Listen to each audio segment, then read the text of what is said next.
We're gathered here today on Treaty 6 territory, and I'd also like to acknowledge the Métis people of Alberta who also share a deep connection with this land. The recent news of DeepMind leaving Edmonton and Benevity laying off staff is troubling news.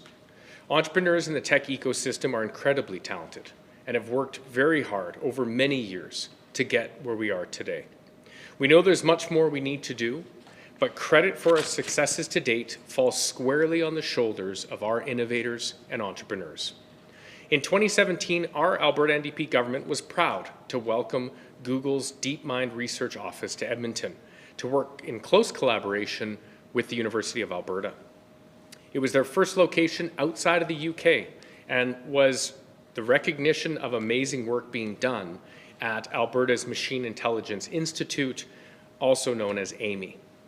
This was a major achievement by Alberta's tech sector, and it sent a signal to the rest of the world that Alberta's is the place to be for artificial intelligence and machine learning research.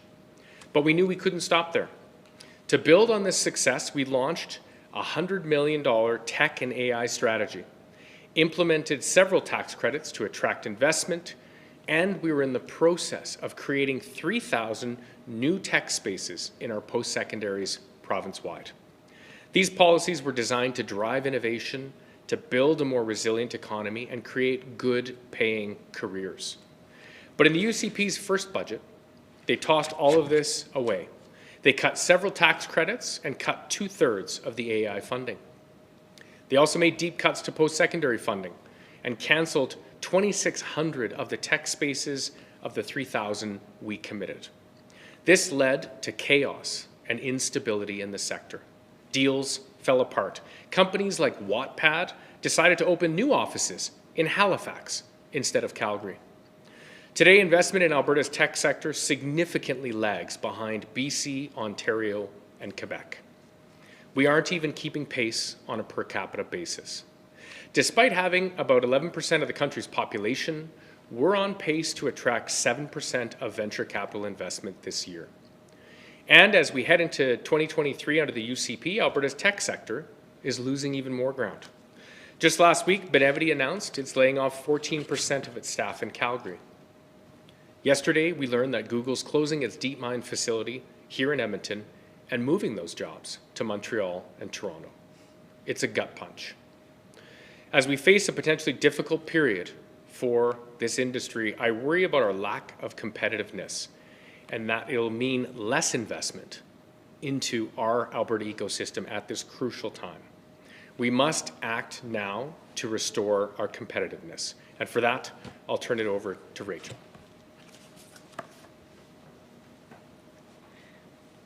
Well, thank you very much, Darren. And I'd like to start by taking just a moment to say that my heart does go out to the staff at Benevity and at DeepMind. To receive this kind of news during an affordability crisis makes matters all that much more difficult.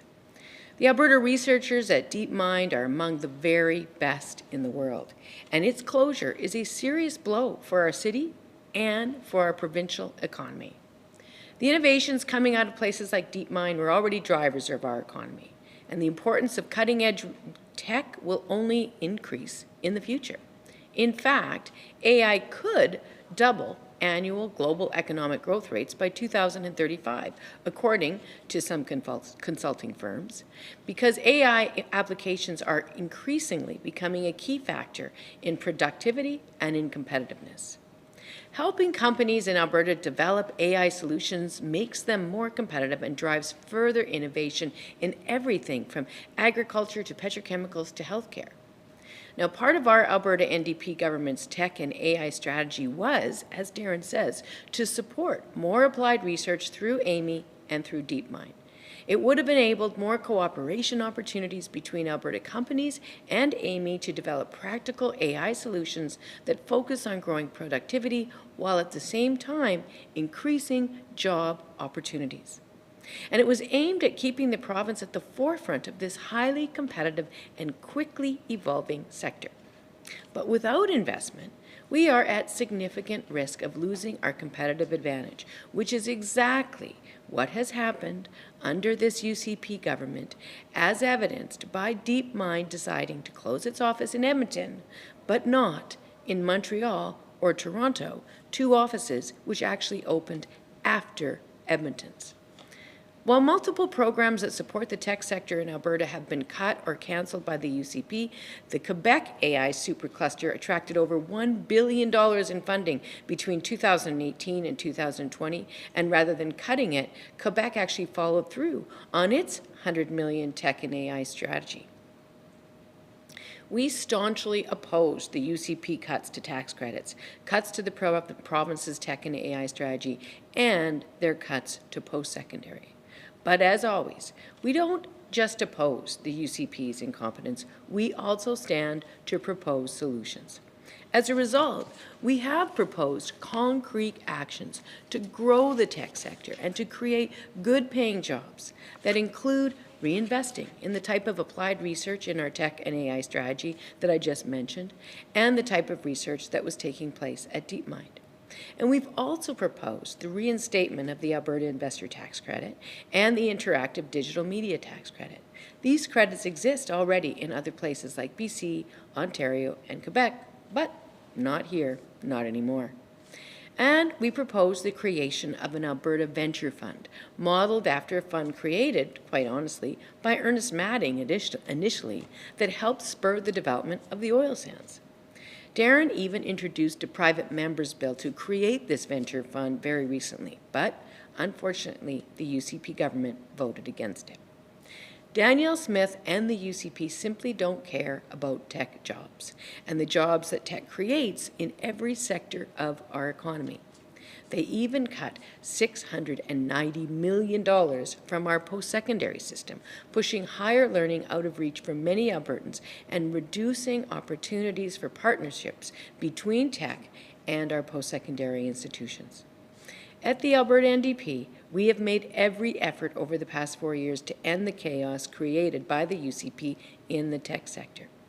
At the Calgary Chamber last month, I presented our competitiveness, jobs, and investment strategy, which, among many things, provides specific incentives for companies who create new technological capacity in Alberta.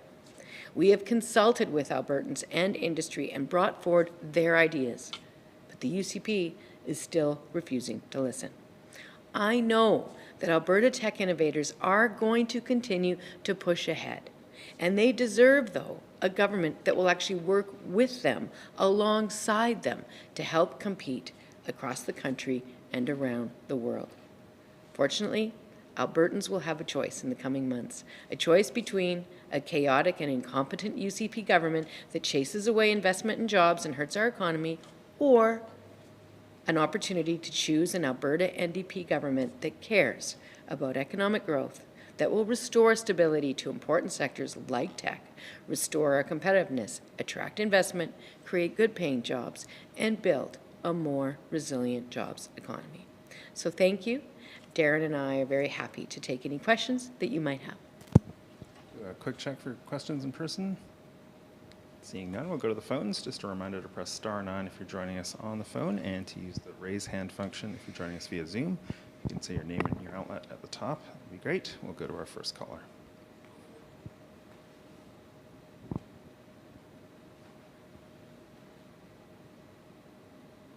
Lisa from the Journal.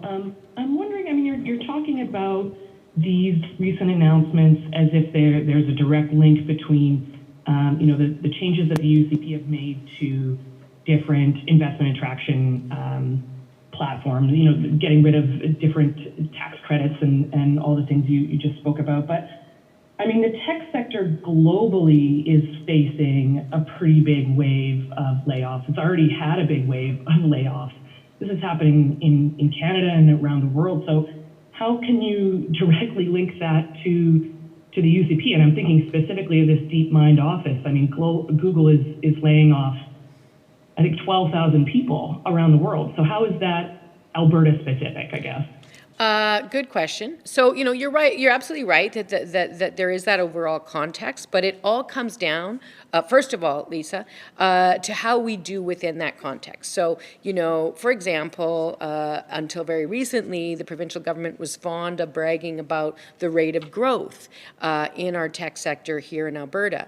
But the context was important because at that time, even though we had what sounded on the face of it as an impressive rate of growth, it was still significantly lower than the rate of growth happening across the rest of the country and well below the national average. And so in answer to your question with respect to today, yes, Google is laying off, but Google DeepMind opened in Canada. It was when it opened here in Edmonton, it was the first office outside of the UK. And it was the first in Canada. Subsequently, that work was developed and expanded to Toronto and to Montreal. Now, it's not Toronto and Montreal that are losing those offices. It's Alberta. It's Edmonton. So, and what's happened in the interim is that the many types of focused incentives and support programs that the sector has been telling us year after year after year that they need to see from the government, the kinds of programs that we had in place before that were the victim of wholesale politicized cuts right in 2019, that those programs don't exist. And so now you see Ontario and Quebec getting to keep those offices while Edmonton loses. And I might remind you as well, Lisa, that the UCP said, oh, we're going to cut all these thoughtful strategic incentives that the NDP had put in place, and we're going to replace it with a broad corporate tax cut. Well, both Ontario and Quebec have higher corporate tax rates, but they also have targeted incentives designed in conjunction with this type of emerging industry. And so the offices stay there. People are moving from Alberta to there. And here we are in Alberta without the office staying here. We started with an advantage because we were first, and that advantage has been lost. Any follow-up, Lisa? Right, thank you. Yeah, in terms of, the NDP's plan to kind of bring a lot of those targeted incentives back to the province, what would you do right now at this moment if you were in government? Those are long-term incentives that take time to show any, fruit. So what would you do if you were in government right now? Well, I guess two things. First of all, we wouldn't have imposed a $690 million cut to post-secondary, which is where DeepMind lives right now. It lives, as part of Amy, which is, at the U of A. So we wouldn't have imposed that cut. We would not have pulled away the kind of tax incentives. We would have put into place a venture fund like what we're seeing in other jurisdictions, other provinces, and like what we've heard from those in the tech sector and new emerging sectors that they need to see, like what we proposed as part of our digital and tech job creation strategy that we rolled out a few months ago and that Darren here rolled out. The other thing that's important to note too is if we'd been in government, our minister, let's just say hypothetically if it had been Darren, would have been on the phone with these folks all along. And we would have been looking at ways to keep them here, understanding how foundational that work is to the growth of the sector overall. And this looks to me like more chaos, more incompetence, driving a failed leadership on the part of this UCP government when it comes to the kind of thoughtful economic leadership that we need to see to grow our economy. We'll go to our next caller. You would have talked to them, right? Pretty sure. Hi, Rachel. Dean here from CP. Can I shift gears a bit? I want to ask you, we were supposed to hear last week about this scientific public health advisory panel. Mm-hmm. And it's been one of many deadlines that have been slipped and confusion over whether or not this panel actually exists. The Premier actually announced it existed last November, and then we found out, no, it's still being worked together. What do you think about the delays, and what are your thoughts on the panel itself and how, once it's struck, how it's actually going to work within the hierarchy? Well, listen, I suppose, Dean, I begin by looking at the concept of the panel with a great deal of skepticism that it even exists at all, or that we will see such a thing, because quite honestly, our Premier does say things that aren't true quite regularly, and in fact, she's operating within a context of overall chaos and incompetence in terms of failing to move forward on ideas. Based on, the decision to appoint Preston Manning to do the whole review around COVID and his stated views around public health measures, I'm deeply concerned about who it is we know the Premier will ultimately get guidance from.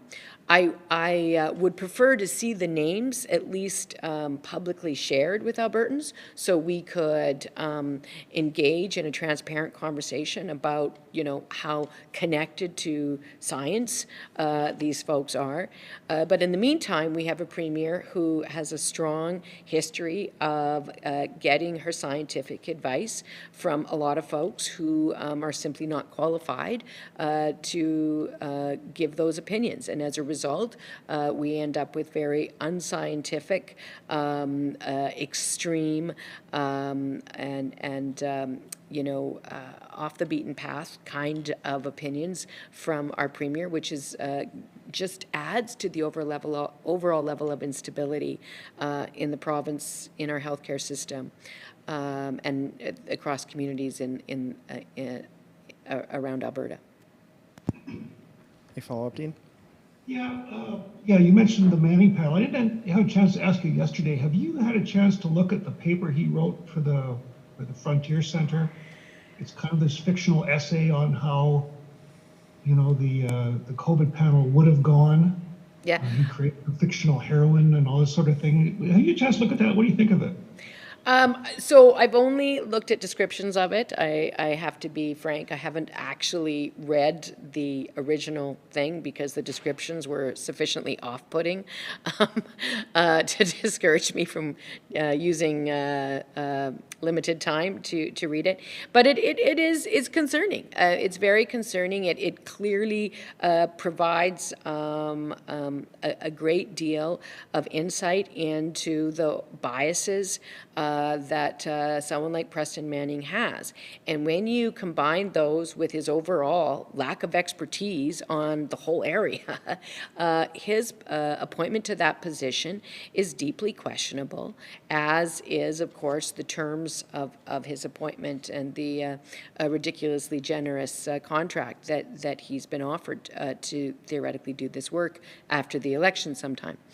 But listen, at the end of the day, this is a political tool. Albertans are going to pay $250,000 to help Danielle Smith issue manage her extreme base. That's what's actually happening right now.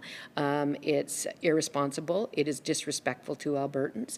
It's and again, it's a continuation of just sort of the chaotic leadership that we see from this Premier. We'll go to our next caller.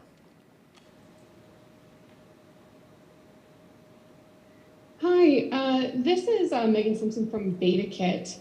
Just to go back to the kind of announcement that you were talking about, Minister, you said you've been speaking with people in the Alberta tech sector. What kind of indication have you gotten that the NDP strategies would have made a difference, especially when we are seeing this broader tech downturn in Canada, around the world, right, despite government incentives? Just kind of wondering what you've kind of heard if you are speaking to people and what kind of indication? Well, I'll mention one example, and I'm going to pass it over to Darren, who has been engaging with folks in this sector very ambitiously and thoroughly for some time. But we do have the example of the company of the tech company that was literally, I think, almost signing leases here in Alberta, in Calgary, I believe, that did a abrupt U-turn and relocated to Halifax once the digital media tax credit was canceled. So that's a very concrete example, and they were very clear about it. But, that was a year and a half, 2 years ago. Let me pass it over to Darren. Sure. Thanks, Rachel. Yeah, that example of Wattpad is just one example of many that we've heard, and myself and my colleagues have been engaging with a number of companies in Edmonton and Calgary and province-wide. We've been hosting roundtables with the tech industry, discussing our proposals, and we know that they were working. The investor tax credit had a 3-to-1 return on investment. We know the digital media tax credit was enabling companies to grow significantly here in Edmonton. If you talk to companies like Beamdog and others, they'll tell you that they have been growing over the last 3 years. The challenge is every single job has been outside of Alberta. They've been hiring in Quebec and Ontario and BC. And so we know that our programs were working to help grow the sector.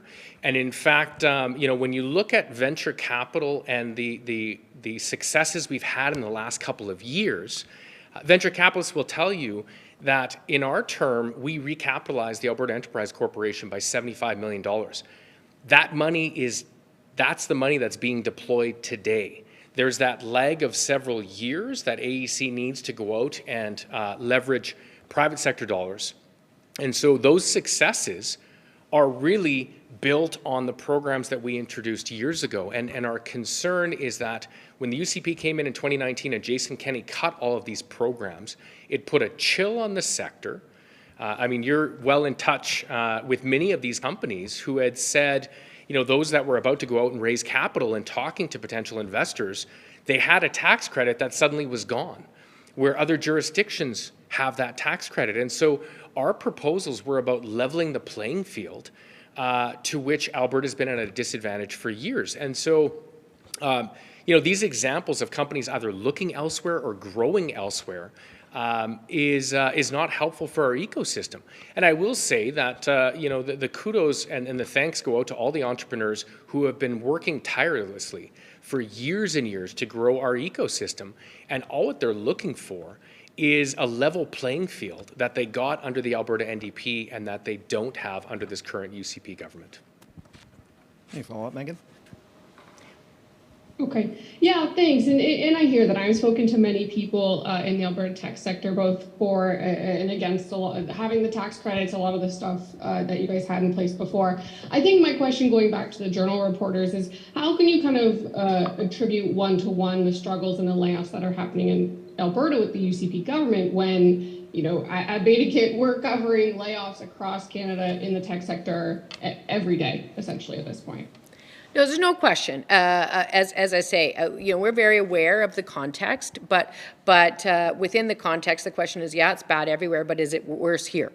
And again, with something like DeepMind, where we were the first location out of the UK, and Toronto and Montreal earned those locations subsequent to us, it is concerning that Edmonton was the first one to lose its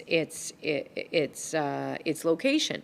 And when you look at the relationship with, for instance, the post-secondary system of something like Google DeepMind, and you look at the fact that we had invested in 3,000 new tech spaces, and then that was cut to 400 by the UCP government until last year, when they suddenly realized that they'd made a mistake, and now they're investing in more. But of course, there's been that huge break, and we don't have the consequences of that. And then in the meantime, we've seen all these cuts to post-secondary. So the kinds of research investment and the ability to attract leaders like that is also compromised when the post-secondary system is in crisis. So, do I have the benefit of a 4-year longitudinal study in terms of the per capita dollars invested in Alberta this month relative to other provinces as it relates to the overall drop? No. But what I do have is an example of a closure that is happening here. It is not happening in Ontario and Quebec, and we have a clear history of a provincial government that has very actively pulled back from the kinds of strategic investments that we see in other provinces, that we had in Alberta, that we heard over and over that was working, that were then taken away, and then now we're seeing a disproportionate, I would argue, reduction in tech investment in Alberta. And that's all for today. Thank you. Thank you. So much for watching, and to learn more, check out albertasfuture.ca.